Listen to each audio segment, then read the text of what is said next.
मेरे सभी सम्मानित मदरसा आधुनिक शिक्षक साथियों को मेरा नमस्कार। मैं पंकज मिश्रा, मदरसा आधुनिक शिक्षक। दोस्तों, जैसा कि आप लोग जानते हैं कि इस समय आचार संहिता का दौर चल रहा है। इसमें कोई नया कार्य नहीं हो सकता है और हम लोगों से संबंधित जो कार्य पेंडिंग है उस पर जोर देने के बजाय मामले को और फंसाया जा रहा है। हमारे संगठन के शीर्ष नेता लोग वो खुद नहीं चाहते कि हमारे समस्या का समाधान हो। कुछ शिक्षक साथी श्री ओपी राजभर जी से मिले थे और उन्होंने आश्वासन दिया, जैसा कि हर बार की तरह इस बार भी आश्वासन मिला कि आप लोगों का कार्य होगा आचार संहिता के बाद, आप लोग परेशान न हो। आज फिर ऐसी सूचना आ रही थी कि मऊ में हमारे कुछ शिक्षक साथी श्री ओपी राजभर जी से मिलेंगे। दोस्तों, मैं आपको बताना चाहता हूं कि सरकार ने हम लोगों से वादा लिया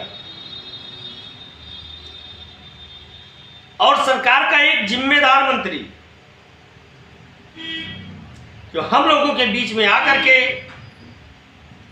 और आपकी समस्या का समाधान कराने का हमको आश्वासन दिया। दोस्तों, हमको उसके ऊपर भरोसा है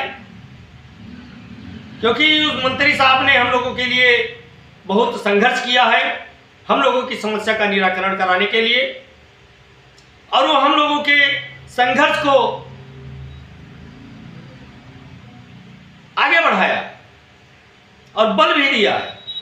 हम लोगों की आशाएं, उम्मीदें जो खत्म हो चुकी थी और उनके वक्तव्य से हम लोगों में काफ़ी ऊर्जा का संचार हुआ और हम लोग बराबर उनसे मेल मिलाप करते रहे। हमारे टीम के लोग मिलते रहे, कई संगठन के लोग मिलते रहे। अब बीच में कुछ शिक्षक साथी हमारे समायोजन के लिए और स्कीम को रिन्यूअल कराने के लिए कोर्ट जाने का प्रयास कर रहे हैं। लेकिन मैं आपसे पूछना चाहता हूं मेरे भाई कि जो संविदा कर्मी होता है, किसी योजना के अंतर्गत उसको रखा जाता है, उसके फॉर्म पे साफ साफ लिखा होता है कि बिना किसी कारण के, बिना कोई सूचना के, बिना किसी भेदभाव के जब चाहेगी सरकार या कंपनी इस योजना को वो बंद कर सकती है, उसमें उसकी कोई जवाबदेही नहीं होगी। ये आप लोग भली भांति जानते हैं। तो आप किस आधार पर समायोजन के लिए कोर्ट गए? दूसरी चीज, बहुत बड़ी चीज है मेरे भाई, सत्य है। कुछ लोगों को मिर्ची जरूर लगेगी मेरी इस बातों से। मैं आज 3-4 दिन से वीडियो नहीं बना रहा था, लेकिन आज मुझे मजबूर होकर वीडियो बनाना पड़ा है क्योंकि अपने आप को 30 मार्खा समझने वाले लोग इस योजना को बर्बाद करके रख दिए हैं। वो चाहते हैं केवल उनकी बात को सुना जाए, अपनी बात ना कही जाए। अगर आप अपनी बात को कहते हो तो उस पर आपका प्रतिबंध लग जाता है कि आप इस पर यह चीज नहीं बोल सकते हो। लेकिन ये अभिव्यक्ति की आजादी है मेरे भाई। सवाल पूछना हम लोगों का कर्तव्य है और एक छोटे से मदरसा आधुनिकीकरण शिक्षक से इतनी डर क्यों लग रही है हमारे शीर्ष नेताओं को, मेरे समझ में नहीं आ रहा है। अब कुछ लोग इस स्कीम को रिन्यूअल कराने के लिए पड़े हुए हैं। जब केंद्र सरकार ने 2-2.5 साल पहले हम लोगों की स्कीम को बंद कर दिया, तब आप कहां थे? तब आपने रिन्यूअल कराने का प्रयास क्यों नहीं करवाया? क्यों नहीं रिन्यूअल करवाया? आज जब हम लोगों को समय दिया गया है कि आप लोग इतने दिनों का समय मुझे दीजिए, तो आप फिर उस समय का अनादर करके और कोर्ट में चैलेंज करने जा रहे हैं आप। फिर गेंद आप उसी पाले में डाल रहे हैं जिससे हम लोगों का नुकसान हो रहा है। हम लोग फिर पैरवी करेंगे। सरकार कहेगी, मेरा मंत्री कहेगा कि अब तो मामला कोर्ट में चला गया है। क्या आप सरकार से मिले हुए हैं या फिर आप शिक्षकों का भला नहीं चाहते हैं? आप लोग करना क्या चाहते हैं? क्या कोर्ट जाने से आपका समायोजन हो जाएगा? मेरे समझ में तो नहीं आ रहा है कि समायोजन हो जाएगा, क्योंकि आपका कोई आधार नहीं बनता है समायोजन होने का। हाँ, सरकार अगर दरिया दिली दिखाए, सरकार कोई दरिया दिली आपके प्रति दिखाए, हो सकता है आपको कहीं समायोजित कर दे। लेकिन अगर आप बार बार कोर्ट में चैलेंज करोगे, जिस तरह से आपका बकाया पेंडिंग हुआ है, ठीक उसी तरह से आपका ये भी पेंडिंग हो जाएगा।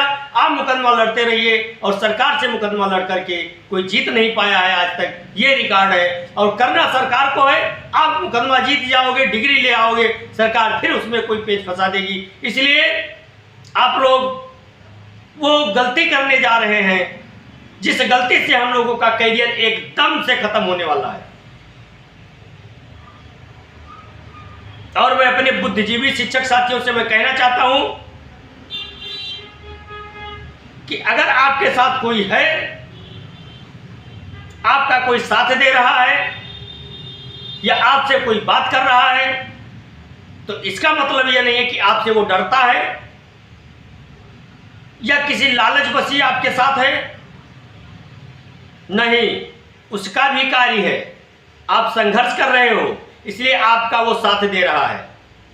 हर मायने में वो साथ देने के लिए तत्पर है। उसको ये न समझा जाए कि सब कुछ हम ही हैं।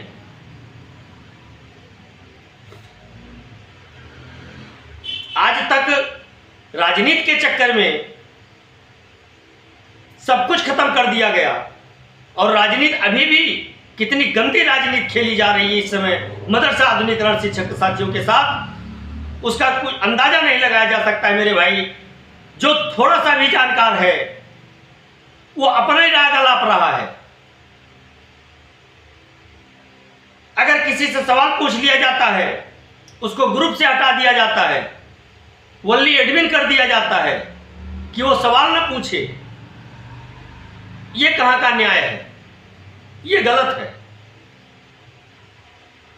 सवाल पूछना सबका हक है, सवाल सब पूछ सकते हैं और आप हम लोगों के नेता हैं, इसलिए हमारा भी कर्तव्य बनता है कि हम आपसे मेल मिलाप रखें और आपका भी कर्तव्य बनता है कि आप भी उनका हाल चाल लें, उनसे मेल मिलाप बना करके रखें। यह कोई जरूरी नहीं है कि आप उनसे बात नहीं करोगे फिर टुकड़ा डालोगे वो आपके साथ चल देंगे, ऐसा नहीं है।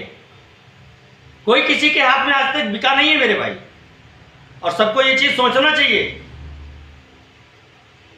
मुझे तकलीफ हो रही है इस बात की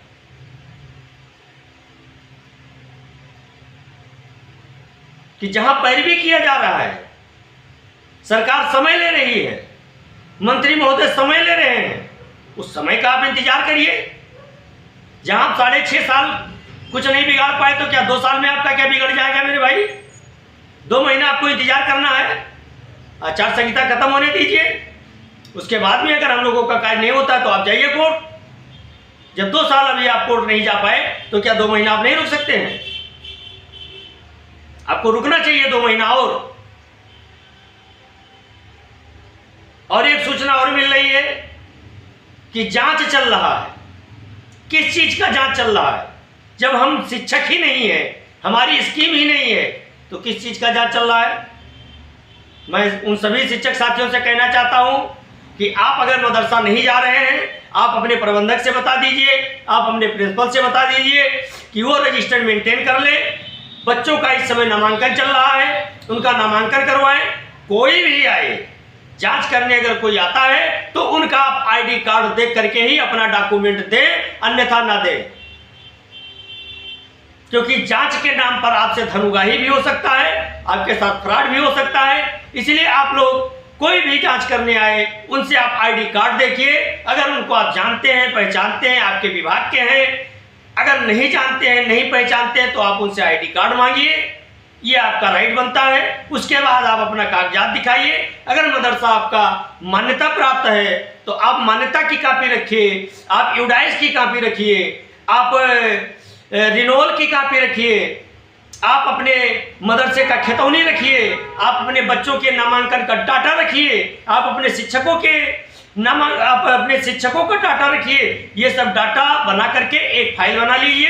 कोई भी आएगा उसका फोटो स्टेट करवा लीजिए। कोई भी जांच करने आएगा आप उसकी कार्ड देखिए, उसका आई कार्ड देखिए। अगर वो लीगल फैक्ट पे जांच कर रहा है तो आप उसको सहयोग करें जांच में। अगर वो फर्जी है तो आप तत्काल पुलिस को या विभाग को सूचित करें। अगर कोई फर्जी जांच करने आता है, जांच के नाम पर आपसे धनुगाही करता है, आपसे पैसा लेता है, तो आप तत्काल विभाग को सूचित करें, आप तत्काल पुलिस को सूचित करें। अन्यथा आप उसको अपने स्तर से निपट ले, झगड़ा लड़ाई ना करें, उसको अपने मदरसे से भगा दें। लेकिन अगर कोई अधिकारी आता है, कोई विभाग का कर्मचारी है, अगर वो जांच करने आता है या कोई गुप्त है जांच करता है, उसका आईडी कार्ड लीजिए, आप देखिए, उसके बाद में आप उसके जांच में सहयोग करें। लेकिन हमारे कुछ मदरसा आधुनिक शिक्षक साथी जो काफी सीनियर हैं, काफी दिनों से इसमें लगे हुए हैं, वो आज जो थोड़ी सी संभावना बनती दिख रही थी और दिख रही है, उसको निगलेक्ट करने में लगे हुए हैं। इससे बड़ा दुख हो रहा है मेरे भाई, क्योंकि हमको अभी 2 महीने का इंतजार करना चाहिए आचार संहिता तक। आचार संहिता तक इंतजार करने के बाद कोई फैसला लेना चाहिए। लेकिन अगर आप इस समय 2 महीने से पहले अगर आप फैसला ले लेते हैं, सरकार को चुनौती देते हैं, तो समझ लीजिए अब आपका कोई कार्य होने वाला नहीं। आप कितना भी पैरवी कर ले, कितना भी कुछ भी कर ले, कोई काम नहीं होगा अगर आप बार बार सरकार को चैलेंज करते रहोगे तो। रही बात बकाये की, बकाया आपको मिलेगा, कोर्ट के माध्यम से मिलेगा, उसमें कोई दो राय नहीं है। अभी रिपोर्ट नहीं लगाई गई है, उसकी सूचना नहीं मिली है। जैसे सूचना मिलेगी आप लोगों तक अपडेट पहुंचाया जाएगा मेरे भाई। और आप लोग परेशान ना हो, आप लोग अपने स्तर से अपना कार्य करते रहें। अगर आप मदरसा जा रहे हैं तो आप अपने स्तर से जाएं, अगर नहीं जा रहे हैं तो भी आप देखें, मतलब अपना संबंध बनाए रखें। संबंध आपको बिगाड़ना नहीं है, क्योंकि 2 महीना भी आचार संहिता तक हमको देखना है। जुलाई तक हम देखेंगे, जुलाई के बाद में जो कुछ भी होगा अगला कदम उठाया जाएगा। और आप लोग भयभीत ना हो, जांच के नाम पर आपको डराया जाएगा, धमकाया जाएगा, आप उससे भयभीत ना हो, क्योंकि आप लीगल फैक्ट हैं, आप मदरसा आधुनिकीकरण शिक्षक हैं, आपके पक्ष में सारे फैसले आएंगे, आप परेशान ना हो। आज के लिए बस इतना ही। अगर मेरे शब्दों से किसी की भावनाओं को ठेस पहुंची हो, उसके लिए मैं क्षमा प्रार्थी हूं। अपना छोटा भाई समझ के मुझे माफ करना। नमस्कार, जय हिंद, जय भारत, भारत माता की जय।